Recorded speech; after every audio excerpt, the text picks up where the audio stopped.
সহজ কত সহজ হবে সেটা সহজ একদম বিএসসি করেন বিএসসি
স্যার আসসালামু আলাইকুম।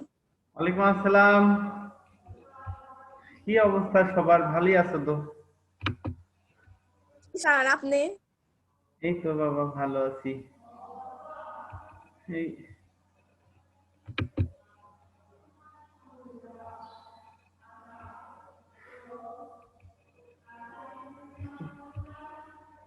ঠিকই তো হচ্ছে না।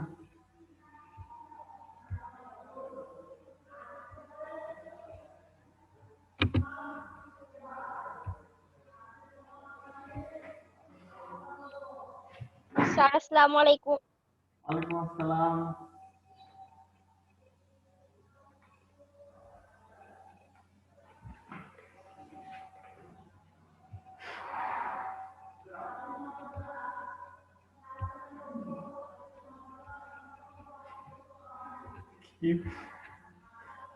তো ঠিক আছে, আমরা মনে হয় গতদিন কিছু অঙ্ক করছিলাম, সেই অঙ্ক পরে থেকে আমরা শুরু করতেছি।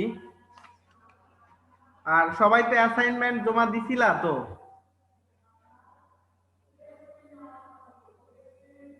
হ্যালো,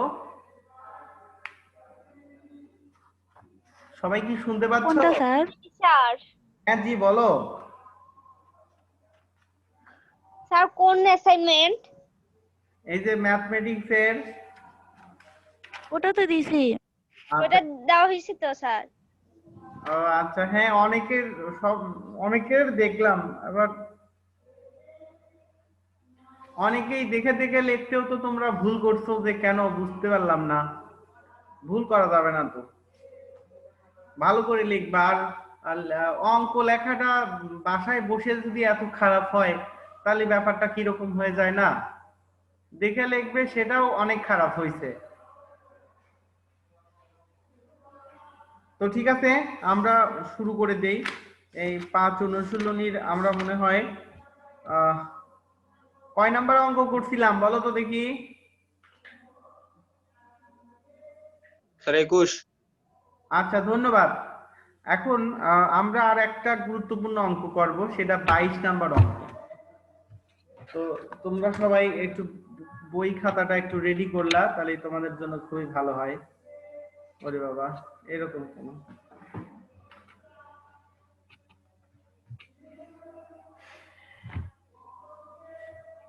তো ঠিক আছে, এই 22 নাম্বার, তোমরা কি লেখাটা দেখতে পাচ্ছ সবাই?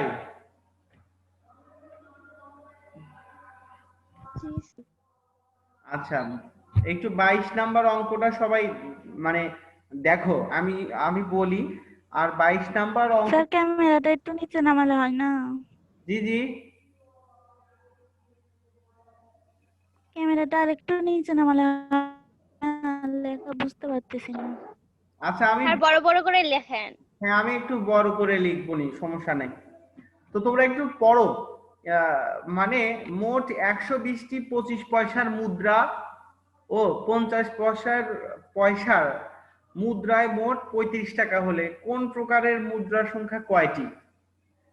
আসলে দেখো, এখানে আমরা যদি একটা ব্যাংক খুঁটি কল্পনা করি, সবাই কিন্তু মাটির ব্যাংক, এটা কিন্তু তোমরা অনেকেই ওই পয়সা রেখে দাও, অনেকেই নতুন টাকা ব্যাংক ফুটিতে রেখে দাও। এখন তো প্লাস্টিকের ব্যাংক ফুটি হয়েছে, আবার আগে তো আসলে মাটির ব্যাংক ফুটি ছিল। মনে করো মাটির ব্যাংক ফুটিতে 120টা মুদ্রা আছে, মানে 120টা পয়সা আছে, ঠিক আছে, 120টা পয়সা আছে। তো সেই তোমাদের কি জানা আছে এই কিছু বছর আগেই কিন্তু পয়সার প্রচলন ছিল, ঠিক আছে। কোনো কিছু কিনতে কিন্তু 25 পয়সা দিয়েও কেনা যেত, 50 পয়সা দিয়েও কেনা যেত, 1 টাকা দিয়েও কেনা যেত। কিন্তু এখন কিন্তু আর 1 টাকা ফকির ভিক্ষাই নিতে চায় না। 1 টাকার যে প্রচলনটা সেটা কিন্তু নাই বললেই চলে, ঠিক আছে না, বলো তো দেখি। তো এই সেই পয়সার অঙ্কটা এখানে কিন্তু আছে। হয়তো জি স্যার। তোমাদেরকে জানানোর জন্যই এই প্রশ্নটা দিয়ে রাখছে 19 এর বইয়ে, যে 100 পয়সা সমান, এই দেখো 100 পয়সা সমান 1 টাকা, ঠিক আছে, এই 1 টাকা। তো এই 50 পয়সা সমান কি হবে? 1/2 টাকা, অর্থাৎ 1 টাকার অর্ধেক। 25 পয়সা সমান কি হবে? এই স্যার লেখা বোঝা যাচ্ছে না। এই 1/, আচ্ছা আমি বড় করে লিখবো, 1/4 টাকা। তাহলে আমি বলি একটু শোনো। তো 100 পয়সা সমান কত টাকা হবে? 1 টাকা। 50 পয়সা সমান কত টাকা হবে? 1 টাকার অর্ধেক। 25 পয়সা সমান কত টাকা হবে? 1/4 টাকা, ঠিক আছে। এইগুলো হচ্ছে আসলে বিষয়, 4 ভাগের 1 ভাগ, এটা বোঝানো হচ্ছে। তো তোমরা কি সবাই প্রশ্নটা বুঝছো নাকি? একটা ব্যাংক ফুটির মধ্যে যদি 120টা পয়সা থাকে, সেই 120টা পয়সায় আছে শুধু 25 পয়সার মুদ্রা আর 50 পয়সার মুদ্রা। এই দুই প্রকারের মুদ্রাই শুধু ব্যাংক ফুটির মধ্যে রাখা হয়েছিল। তো এখন সেই ব্যাংক ফুটির মোট টাকা যদি গোনা যেত, তাহলে 35 টাকা হয়েছিল। তাহলে কত টাকা হয়েছিল? 35 টাকা হয়েছিল। এখন বলতেছে যে সেই ব্যাংক ফুটির মধ্যে 25 পয়সার মুদ্রা কয়টা ছিল, 50 পয়সার মুদ্রা কয়টা ছিল, এইটা বের করো। তোমরা কি সবাই প্রশ্নটা বুঝছো? আগে সেটা বলো আমাকে। জি স্যার। আচ্ছা ঠিক আছে, আমি বড় করে লিখতেছি, সমস্যা নাই। ধরি এই 25 পয়সার এই মুদ্রা এক্সটি বা এক সংখ্যক, ঠিক আছে। তাহলে দুই ধরনেরই তো পয়সা। আরেকটা হচ্ছে এই 50 পয়সার মুদ্রা, তাহলে কত হবে? টোটাল ছিল 120টা, এর মধ্যে যদি আমরা 25 পয়সার মুদ্রার সংখ্যা জানি যে এক্সটি, তাহলে 50 পয়সার মুদ্রা কত হবে? 120 থেকে যদি তুমি এক্স বাদ দাও, তাহলে যত হবে ততই আসলে 50 পয়সার মুদ্রা। দেখো তো দেখি এই ধরাটুকু তোমরা বুঝছো নাকি? জি স্যার। আচ্ছা জি ধন্যবাদ। স্যার। আচ্ছা, একটি 25 পয়সার ওই মুদ্রার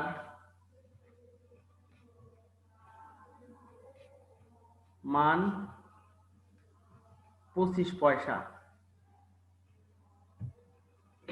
একটা 25 পয়সার মুদ্রার মান কিন্তু 25 পয়সা, ঠিক আছে। তাহলে দেখো একটা 25 পয়সার মুদ্রার মান যদি 25 পয়সা হয়, তাহলে আমাদের ধরছিলাম কতটি? এক সংখ্যকটি বা এক্সটি 25 পয়সার মুদ্রার মান কত হবে? 25 এক্স পয়সা। ব্যাপারটা কি ক্লিয়ার নাকি তোমরা?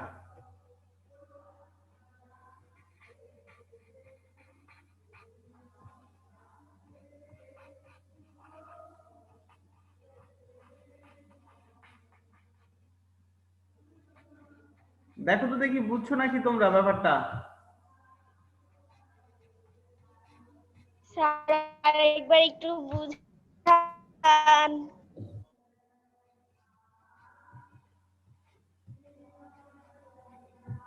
মানে একটা 25 পয়সার মুদ্রার মান, শোনো, একটা 25 পয়সার মুদ্রার মান 25 পয়সা। একটি একটি 25 পয়সার মুদ্রার মান হচ্ছে 25 পয়সা। তাহলে একটি 25 পয়সার মুদ্রার মান কত হবে? অনেক বেশি হবে, তাহলে 25x পয়সা। ব্যাপারটা কি ক্লিয়ার নাকি?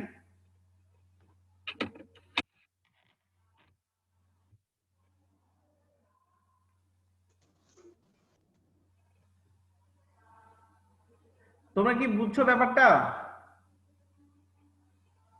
জি স্যার। আচ্ছা, আবার একটি 50 পয়সার মুদ্রার মান 50 পয়সা। অতএব 120 মাইনাস একটি 50 পয়সার মুদ্রার মান কত হবে?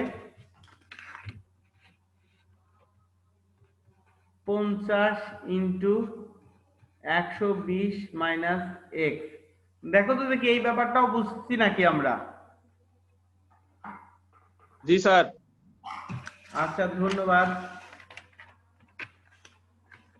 তাহলে দেখো, 1 টাকা সমান যদি 100 পয়সা হয়, মানে এখানে মূলত দুই ধরনের একক আছে। আমরা এটাকে পয়সাতে কনভার্ট করছি, আর টোটাল পয়সাগুলোকে গুণে দেখছে যে 35 টাকা হবে। তাহলে 35 কেও পয়সায় রূপান্তর করতে হবে, তবেই তো আমরা সমীকরণ গঠন করতে পারবো। তাহলে 1 টাকা সমান 100 পয়সা, তাহলে 35 টাকা সমান, তাহলে 35 গুণন 100 পয়সা, তার মানে 3500 পয়সা।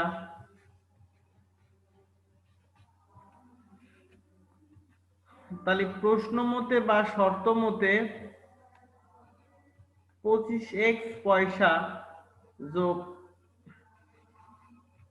50 ইন্টু 120 মাইনাস এক্স পয়সা সমান এই 3500 পয়সা। দেখো তো দেখি এই ব্যাপারটা কি ক্লিয়ার নাকি? মোট পয়সা কত? 25-এর কত পয়সা হয়েছে, 50-এর কত পয়সা হয়েছে। এই দুই ধরনের পয়সার যোগফলই তো ব্যাংকের মধ্যে মোট টাকা। মোট টাকা ছিল 35 টাকা, ওটাকেও পয়সা বানাইতে হবে। যেহেতু এইগুলা পয়সা, তাহলে এটাও কি হবে? পয়সা হবে। তো এইবার আমরা গুণ করে দিলাম।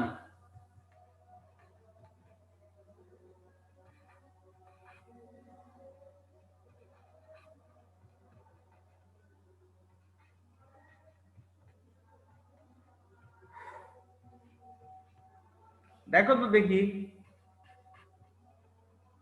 25x থেকে 50x বাদ দাও, তাহলে মাইনাস 25x, আর 6000 কে ওইদিকে পার করে দাও। 3500 থেকে 6000 বাদ দিলে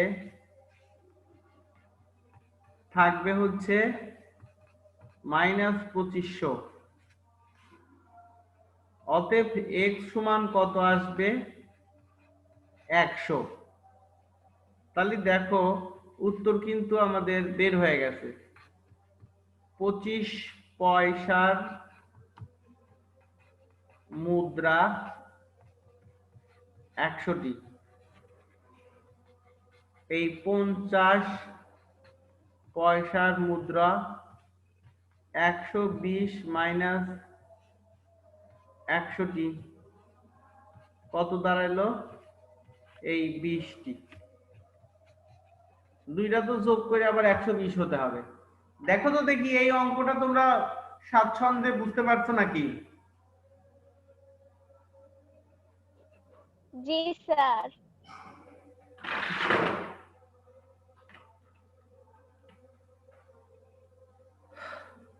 এই সবাই তো বুঝতে পারছো? এই অনন্যা, ঋতু, তাহিরা, আর একটা কে, সানজিদা, নাম দেয়নি অনেকেই। এই আদনান, স্যার বুঝছি। সমস্যা নাই তো? এই এনি আছে, না স্যার। আফিয়া আছে, আচ্ছা ঠিক আছে, তাহলে গুরুত্বপূর্ণ অঙ্ক আমরা বুঝছি। সবাইকে ধন্যবাদ। আমরা পরের 5.2 আসি।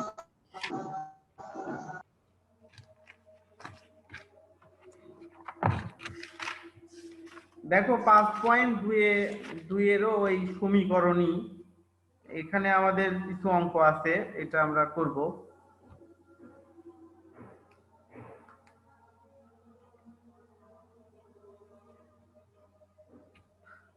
তো দেখো 11 থেকে 22 পর্যন্ত অঙ্ক আছে, ঠিক আছে? 11 থেকে 22 পর্যন্ত ওই সমাধান টাইপের অঙ্ক, ওটা তোমরা আসলে করতে পারবে, ওটা আমি আর না করে দেই। তো এরপরে যে অঙ্কগুলো আছে সেগুলো আমি কথার অঙ্কগুলো করে দিই, কঠিনগুলো করে দিই, যেগুলো আসলে পরীক্ষায় আসে। দেখো এই 5.2 এর এখানে মূলত বেশ কয়েকটা অঙ্ক ইম্পর্টেন্ট, তার মধ্যে বেশি ইম্পর্টেন্ট হচ্ছে এই 24 নাম্বার, এরপর 27 নাম্বার, 28 নাম্বার, ঠিক আছে? এই বইয়ের এই তিনটা অঙ্ক 5.2 এসে খুবই ইম্পর্টেন্ট, তোমরা একটু দাগায় নাও। তো আমি যদি আগে 23 নাম্বারটা করে দিই, না 23 না 24, ঠিক আছে? তবে এই যে 2 অঙ্ক বিশিষ্ট কোন সংখ্যার অঙ্কদ্বয়ের সমষ্টি, এটার অঙ্ক আছে, এইটার অঙ্কগুলো আসলে করে দেওয়াই ভালো, কারণ এই অঙ্কদ্বয়ের সমষ্টি এলা একটু সমস্যা হয়। তো আমি 23 নাম্বার করে দিচ্ছিলাম। 23 নাম্বার অঙ্কটা তোমরা সবাই দেখো। 2 অঙ্ক বিশিষ্ট কোন সংখ্যার অঙ্কদ্বয়ের সমষ্টি 15, এদের গুণফল 56, সংখ্যাটা নির্ণয় করো। আমরা এটাকে দুইটা চলকেও রূপান্তর করতে পারবো, দুইটা চলক দিয়েও করতে পারবো, আবার একটা চলক দিয়েও করতে পারবো, ঠিক আছে? তাতে কিন্তু কোনো সমস্যা নাই। যদি একটা চলক দিয়ে করি, যে রেজাল্ট হবে, দুইটা চলক দিয়ে করলে কিন্তু একই রেজাল্ট হবে। তো 2 অঙ্ক বিশিষ্ট একটি সংখ্যা, তো তাই আমরা 2 অঙ্ক বিশিষ্ট একটা সংখ্যা, এই মনে করো 24 এর 4 হচ্ছে একক স্থানীয় অঙ্ক আর 2 হচ্ছে দশক স্থানীয় অঙ্ক। আগে আমরা একক স্থানীয় অঙ্কটা ধরে নিলাম, ধরি একক স্থানীয় অঙ্ক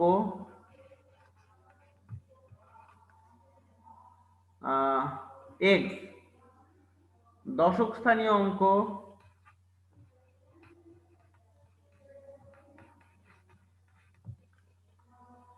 দুইটার অঙ্ক দুটির যোগফল হচ্ছে 15, তাহলে 15 - x, ঠিক আছে? দেখো তো দেখি দুইটার যোগফল কি হবে? 15 - x। তো এরপরে সংখ্যাটা কত হবে? তোমাদের মনে থাকার কথা, এককের সাথে 1 গুণন দিতে হবে, যোগ দশকের সাথে 10 গুণ দিতে হবে, তাহলে কিন্তু আমাদের নির্ণীত সংখ্যাটা হবে। তাহলে x প্লাস 150 মাইনাস এই 10x, তাহলে 150 মাইনাস 9x। দেখো তো দেখি সংখ্যাটা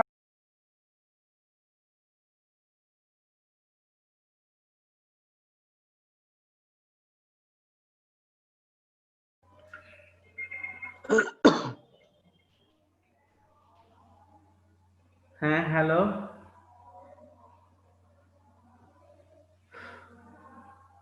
তো এই পর্যন্ত বুঝতে পারছো তো সবাই?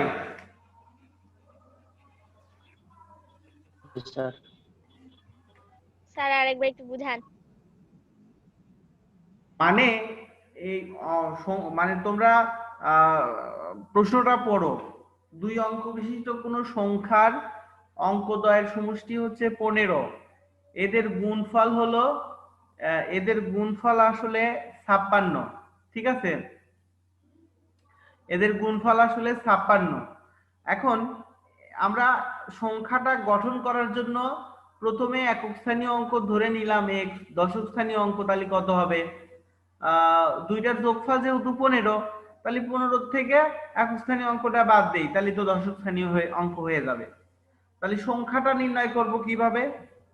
সংখ্যাটা নির্ণয়ের জন্য এককের সাথে 1 গুণন যোগ দশকের সাথে 10 গুণন যোগ করলে যে রাশিটা হবে সেটাই আসলে প্রদত্ত বা প্রাপ্ত সংখ্যাটা হবে। এখন আমাদের দরকার হচ্ছে এক্স এর মান। এক্স এর মান বের করে যদি এই 150 থেকে 9 ইনটু এক্স এর মান বসা দিয়ে বাদ দেই, তাহলে কিন্তু আমাদের নির্ণয় সংখ্যা হয়ে যাবে। এখন দেখো আমাদেরকে বলছে কি এদের গুণফল, প্রশ্ন মতে এদের মানে কি, এই একক স্থানীয় অঙ্ক আর এই দশক স্থানীয় অঙ্ক দুইটির গুণফল হবে তোমার 56, এই ব্যাপারটা। তো এখন আমরা গুণ করে দিলাম যে 15x minus x square minus 56 সমান 0। তো এটাকে তো আমরা ক্যালকুলেটরও মিডল টার্ম করতে পারবো, হাতে কলমে করতে পারবো। আমরা একটু সাজায়া নিলাম যে x square minus 15x plus 56 equal 0। ঠিক আছে, x square minus 15x plus 56 সমান 0। আমরা মাইনাস কমন নিলে কিন্তু ভিতরে চিহ্ন পরিবর্তন হয়। দেখো তো দেখি এতটুকু বুঝতে পারছি নাকি আমরা?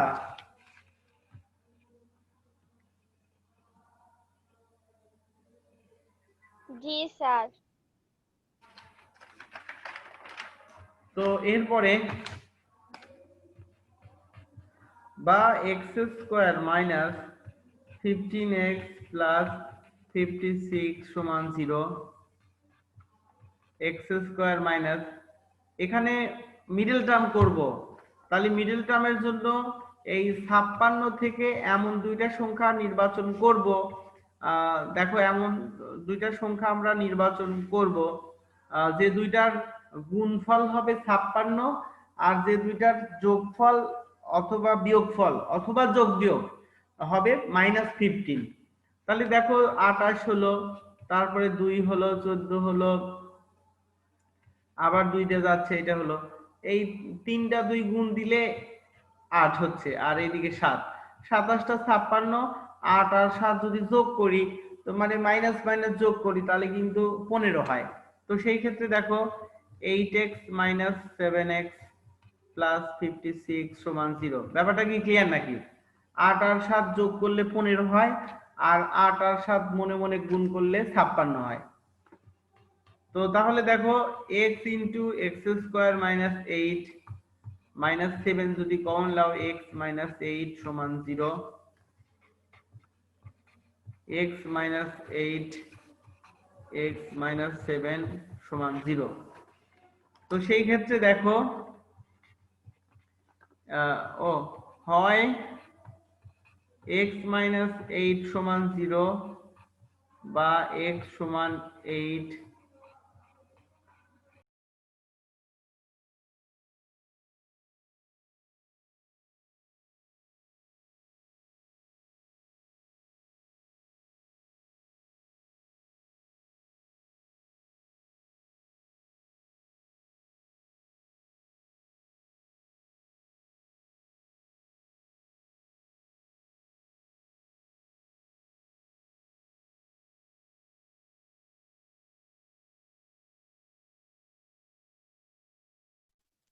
স্যারের কথা শোনা যাচ্ছে না।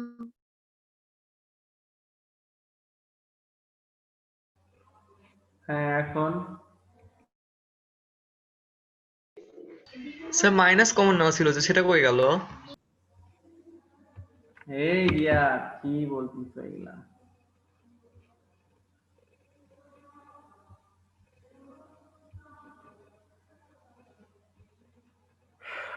দাঁড়াও,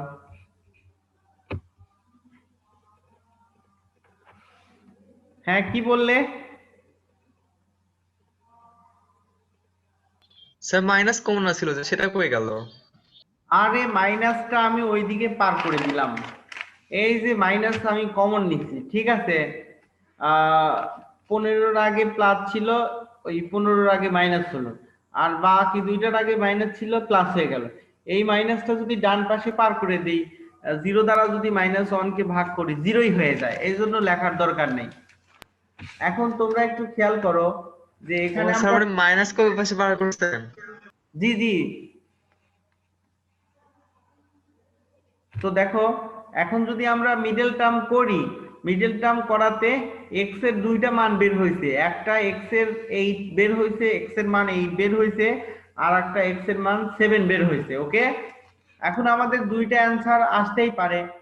তো দেখো যখন x সমান 8 তখন সংখ্যা এই সংখ্যাটি কি হবে 150 মাইনাস 9 ইন্টু এক্স এর মান, এক্স এর মান 8, 8 নং 72। তো দেখো 150 থেকে যদি 72 বাদ দাও তাহলে কত থাকবে? দেখো এই 78, ঠিক আছে, এখানে তাহলে কত থাকলো? 78 থাকলো। এরপরে তোমরা দেখো আবার যখন x সমান 7 তখন সংখ্যাটি 150 থেকে x এর মান কিন্তু 7, তাহলে একবারে এখানে 7 নং 63, 150 থেকে 63 বাদ দিলে কত হয়? 87। হ্যাঁ 87 বা 87। তাহলে দেখো এই যে আমি হ্যাশ চিহ্ন দিলাম, এই দুইটাই হচ্ছে উত্তর, একটা হচ্ছে 78 আর একটা হচ্ছে 87। দেখো এখন আমাদের কি ওই শর্তগুলো কি ম্যাচ হয়? শর্তগুলো কি কমন পড়তিছে? শর্তগুলো বলতে কি যে অঙ্ক দুইটির যোগফল 15 আর অঙ্ক দুইটির গুণফল 56, তাহলে 7 যোগ 8 তাহলে কত হয়? 15। 7 আর 8 গুণ দাও তাহলে কত হবে? 27টা 56। তাহলে কিন্তু দুইটা শর্তই মিলতিছে। অঙ্কটা কিন্তু এমসিকিউ এর মধ্যে আসে, মাথায় রেখো। এই অঙ্কটা কিন্তু সৃজনশীলের জন্য, এমসিকিউ তেও আসে আবার সৃজনশীলেও আসে। আবার দেখো যখন 87 উত্তর, 87 ওই তো 8 আর 7 গুণ দিলে মানে 56 হয়, আবার 8 আর 7 যোগ করলে 15 হয়। ঠিক আছে, তাহলে দুইটা শর্তই কিন্তু আমাদের মিলে যাচ্ছে, কোনো অসুবিধা হচ্ছে না। ঠিক আছে, অঙ্কটা তো সবাই বুঝছো?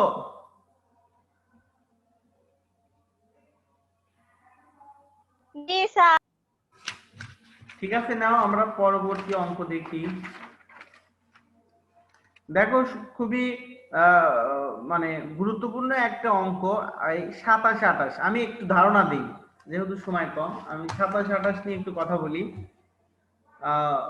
তোমরা বাসায় অঙ্কটা সলভ করবে। একটি শ্রেণীতে যতজন ছাত্রছাত্রী পড়ে, মনে করলাম যে একটা শ্রেণীতে একজন ছাত্রছাত্রী পড়ে, প্রত্যেকে প্রত্যেকে তার সহপাঠীর সংখ্যার সমান চাঁদা দেওয়ায় মোট 420 টাকা হয়।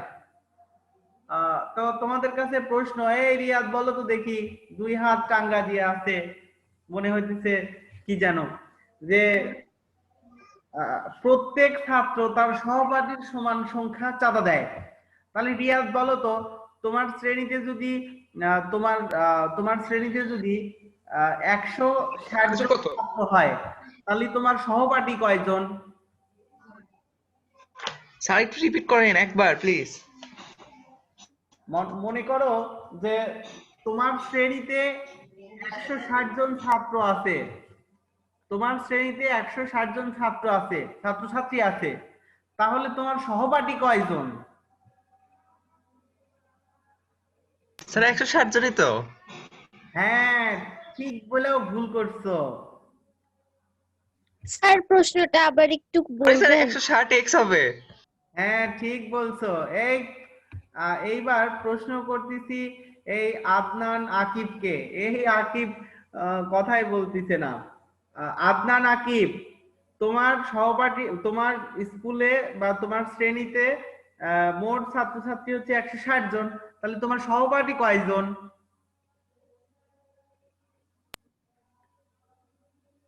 স্যার আমি বলি। আচ্ছা ঠিক আছে বলো। স্যার 159 জন। 159। হ্যাঁ প্রথমে 159 কে বললো? স্যার আমি। আবার এ নাম বলো। সৌধ। আচ্ছা ঠিক আছে, তোমাদের দুইজনের কথাই রাইট। তোমরা হয়তো একটু বুঝতে একটু মানে বাকিদের একটু অসুবিধা হচ্ছিল, কিন্তু দেখো তোমার সহপাঠী মানে তোমাকে বাদ দিয়ে, ঠিক আছে? আমি সহকারে তো সব। হ্যাঁ, তুমি সহকারী হলো 160 জন, আর তোমার সহপাঠী মানে তুমি বাদ, তাহলে তুমি বাদে 160 থেকে একজন বাদ দিলে কত থাকে? 159 জন। তোমরা যতজন আছো সবাই বুঝছো তো? জি স্যার।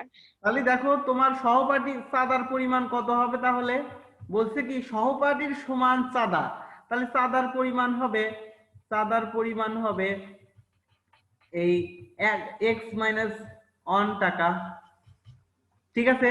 তাহলে একজন চাঁদা দিবে x মাইনাস 1 টাকা, তাহলে x সংখ্যক ছাত্রছাত্রী চাঁদা দিবে কত?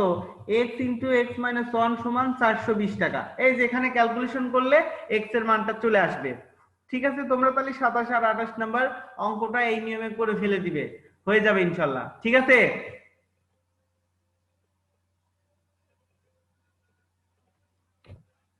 হ্যালো,